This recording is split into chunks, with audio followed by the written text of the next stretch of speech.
संतोष भाई, जो ये कल आपका धरना हुआ है, सीपीजी ने किया है युवाओं के भविष्य को लेकर, इसका क्या निष्कर्ष समझ रहे हैं आप? देखिए, ये आज की जो युवा पीढ़ी है, उनके भविष्य को लेकर के देश के प्रधानमंत्री, इस देश का ऐसा निकम्मा प्रधानमंत्री है जो अभी तक नहीं हुआ। भाई कल प्रोटेस्ट कर रहे थे बच्चे और प्रधानमंत्री जी हमारे देश के, और ये जो है पीछे से अपनी गाड़ी लेकर के चले गए और युवाओं के ऊपर जिस प्रकार से इन लोगों ने आंसू गैस और पत्थरबाजी की, गोलियां टकराई। गोलियां तो वो तो अलग चीज है, पत्थर मैंने कल वीडियो में देखा कि ट्रकों में भरे हुए वीडियो, मतलब पत्थर भरे हुए थे ट्रकों में, और वो ट्रक कहाँ से आए।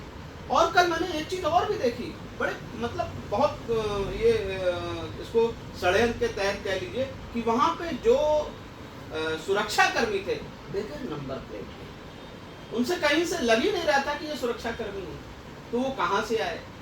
तो इस पे भी सवाल होना चाहिए। और ये कोई एक आज की बात नहीं है, ये तो हमारी नस्लों की बात है। भाई जब हमारी नस्ल खराब हो जाएगी, और ये भारतीय जनता पार्टी तो मैंने कल कई लोगों के मुंह से वहाँ बच्चों को नकारा, प्रधानमंत्री देश का सबसे भ्रष्ट प्रधानमंत्री, ये जब युवा जब इस तरीके से चिल्ला रहे हैं, और अब तो धर्मेंद्र प्रधान के बजाय तो देश के युवा तो प्रधानमंत्री का इस्तीफा मांग रहे हैं। तो ये बड़ा मतलब, और ये प्रोटेस्ट ऐसा नहीं है कि सिर्फ दिल्ली में चला, ये जगह जगह पर जिनको अपने भविष्य को लेकर के चिंता है वो लगातार इस प्रोटेस्ट को कर रहे हैं। और जिस देश का प्रधानमंत्री युवाओं की बात अगर नहीं सुनना चाहता है, तो वो वाकई इस देश के जो है सबसे भ्रष्ट प्रधानमंत्री के रूप में देखे जाते हैं। युवाओं की मांग भी सब जायज है, कोई भी ऐसी मांग नहीं है जो देश हित में न हो। युवा मांग कर रहे हैं धर्मेंद्र प्रधान का इस्तीफा, 7 बार से नीट परीक्षा फेल हो रही है। युवा मांग कर रहे हैं सर्व शिक्षा अभियान की, एक समान शिक्षा होनी चाहिए। युवा मांग कर रहे हैं जो पेपर हो रहे हैं वो पारदर्शिता होनी चाहिए। तो इसमें कोई ऐसा आपत्ति है नहीं। जैसे आप बता रहे हैं संतोष भाई कि क्रूर शासन था, पुलिस वाले तो कुछ जो आप बता रहे हैं बैच में नहीं थे, कुछ तो पुलिस वाले ऐसे थे जो बगैर वर्दी में लाठी में क्यों घूम रहे थे। वो लोग कौन थे? मैं उन्हीं की बात कर रहा हूँ। वो लोग आखिर कौन थे? पुलिस वाले थे ही नहीं वो, तो वो संघ के लोग हैं, वो भाजपा के कार्यकर्ता थे। नहीं संघ आरएसएस तो उन्हें किसने अधिकार दिया कि वहाँ पे लाठी? अब देखिए संघ को कोई अधिकार तो देता नहीं है। इस देश की सबसे विकृत मानसिकता, ये बताओ, ये देश संविधान से चलेगा, देश की व्यवस्था से, संवैधानिक व्यवस्था से लेकिन कुछ लोग विकृत मानसिकता के लोग, खासकर आरएसएस के लोग, इसको मनुस्मृति से देश को चलाना चाहते हैं, इसलिए वह भारतीय संविधान को भी नहीं मानते हैं, और यहाँ तक कि राष्ट्रीय ध्वज को नहीं मानते हैं। आरएसएस के कार्यालय पे आज तक राष्ट्रीय ध्वज नहीं फहराया गया, ये बहुत सबसे बड़ी बात। तो ये कैसे अपने आप को देश के हित में बात करते हैं, ये बड़ी सोचने वाली बात। ये शासन हो गया, पूरा हिटलर शाही के ऊपर चला गया संतोष भाई। ये मनोबल कहाँ से मिलता है? माननीय प्रधानमंत्री जी या भाजपा कहाँ से जीत रही है? भाई देखिए हमारे प्रधानमंत्री तरीके से पूर्ण शासन चल रहा है, तो ऐसा क्या हो रहा है कि भाजपा जीत रही? तो मेरा संतोष भाई आपसे एक ही निष्कर्ष आपकी बातों से या पिछले फुटेज देख के निकल रहा है कि भाजपा को मनोबल मिल रहा है भारतीय निर्वाचन से।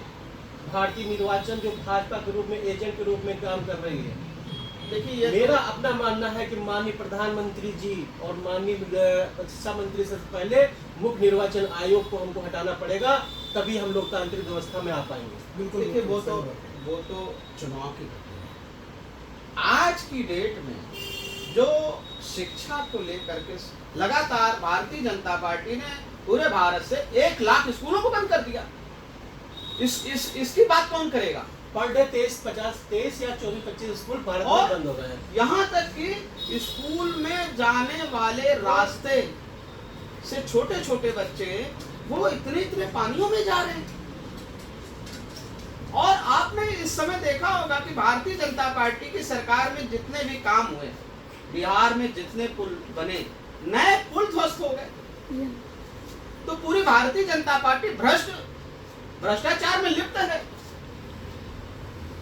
तो ये युवा जाग रहा है, युवा अपने आप को देख रहा है कि मैं कहाँ खड़ा हूँ। आज की स्थिति में युवा अपने आप को मतलब सुसाइड करने में मजबूर हो रहा है। तमाम कॉलेजों के बच्चे सुसाइड कर रहे हैं। तो आज तक तो मैंने कभी नहीं सुना था, मैं भी छात्र रहा और मैंने भी पढ़ाई की भाई, विश्वविद्यालय में भी पढ़ा, मैं प्राइमरी स्कूल में भी मैंने शिक्षा ली। और ऐसा नहीं कि हम प्राइमरी स्कूल में नहीं पढ़े हैं भाई, डायरेक्ट तो हमने इंटर नहीं कर लिया ना। मगर यहाँ तो हमारे देश के प्रधानमंत्री डायरेक्ट देखिए आज तक उनकी डिग्री नहीं ला पाए लोग। वो तो बताते हैं कि हम 70 साल और अच्छा, ये तो बड़ी अच्छी बात कि देश के प्रधानमंत्री हमारे चाय बेचने वाले, आज तक किसी ने चाय बेचते हुए देखा ही नहीं, किसी प्लेटफॉर्म पे नहीं देखा किसी ने। उनके वक्तव्य कोई सत्य है ही नहीं। अरे भाई, जो मन की बात करता हो, जनता के हित की बात करता ही ना हो, सिर्फ अपने मन की बात, जब भी कभी आए तो मन की बात। अरे जनता की बात कब आप सुनेंगे? जनता के साथ आमने सामने डिबेट कब करेंगे? कल तो जनता जा रही थी ना संसद भवन, डिबेट करने के लिए जा रही थी, लेकिन पीछे के दरवाजे से भाग गए। इसलिए आप में अगर जरा सी भी मानवता या वो थी, जरा भी पारदर्शिता थी, तो आप उन बच्चों की बात सुनते। लेकिन मैं बड़े मतलब बहुत ही मतलब एक बात समझ में आई कि कल जिस प्रकार से आदरणीय अखिलेश यादव जी की पत्नी भाभी डिंपल यादव ने जिस प्रकार से अपनी भूमिका निभाई, ये बड़े एक माँ का फर्ज था और माँ के फर्ज को उन्होंने अदा किया। और पूरे दिन जब से सत्र निलंबित हुआ, इसके बाद से वो लगातार उस प्रोटेस्ट में बनी रहे। तो ये बड़ा अच्छा रहा, ये संदेश एक अच्छा जाएगा। और वाकई ये सरकार 2027 तक उत्तर प्रदेश की ही नहीं, अब केंद्र की भी सरकार जानी चाहिए।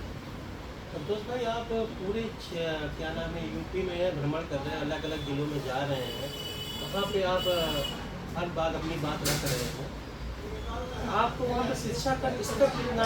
देखिए, मेरे समुदाय की बात मैं करूँ तो मेरा समुदाय शिक्षा भी है, आर्थिक रूप से कमजोर है, सामाजिक तौर पे बहिष्कृत किया जाता है। जिस समुदाय की मैं बात करता हूँ, जिस समुदाय का मैं हूँ, खासकर उत्तर प्रदेश में जो ये मेरा समुदाय है, मैं जिस जाति से हूँ, धरकार जाति है, और ये समुदाय बड़े पैमाने पर उत्तर प्रदेश में बांस का काम करता है, जिसमें दौरी है, डलिया है, बेना है, ये सब चीजें बनाते हैं जो घरेलू उपयोग। लेकिन ये समुदाय आज तक राजनीतिक रूप से भी पिछड़ा रहा, राजनीतिक तौर पे इस जाति को कोई जानता नहीं है, इसीलिए आज तक इस राजनीतिक इसको प्रतिनिधि मिल पाया, इसका कोई नेता नहीं है। ये एक बड़े बताओ। और इसके बाद उन दरवाजों तक शिक्षा भी नहीं जा पा रही है। भाई, जिस समाज में गरीबी होगी तो वो शिक्षा से दूर रहेगा ही, पहले खाने का संसाधन करेगा वो अपने। और मैं तो इस उत्तर प्रदेश के तमाम अभी गलियों में मैं घूम रहा हूँ और मैंने देखा है कि उनकी गलियों से 78 वर्ष हो गया है इस देश को आजाद हुए, लेकिन आज तक उनकी गलियां नहीं बन पाई, उनके रास्ते सही नहीं हो पाए। ये आलम है। और जो भारतीय जनता पार्टी कहती है आवास योजना का लाभ सब तक पहुंच गया, लेकिन धरकार बिरादरियों में आज तक नहीं पहुंच पाया। और बड़े पैमाने पे लोग कहते हैं, अरे इनका उप मुख्यमंत्री केशव प्रसाद मौर्य जी कहते हैं कि धरकारों की और बासपोरों की और बसपोरों की संख्या उत्तर प्रदेश में 4000 5000 है। अरे मैं उनको कहना चाहता हूँ इस वीडियो के माध्यम से कि आइए मेरे साथ घूमिए 10 दिन, मैं आपको दिखाता हूँ कि उत्तर प्रदेश में धरकारों और वंशकार और बसपोरों की संख्या कितनी। आपके हैदरगढ़ में ही 20,000 के ऊपर हमारी संख्या है। आपके बगल की संडीला सीट है जिसमें हमारी समुदाय की संख्या 20,000 है। प्रत्येक गांव में एक गांव में 200-250 वोट है मेरा। तो मैं कैसे समझ लूं कि मेरा समुदाय इतनी कम संख्या में है। तो मित्रों, ये नीट परीक्षा और ये पेपर लीक एक बहुत बड़ी व्यापक समस्या है।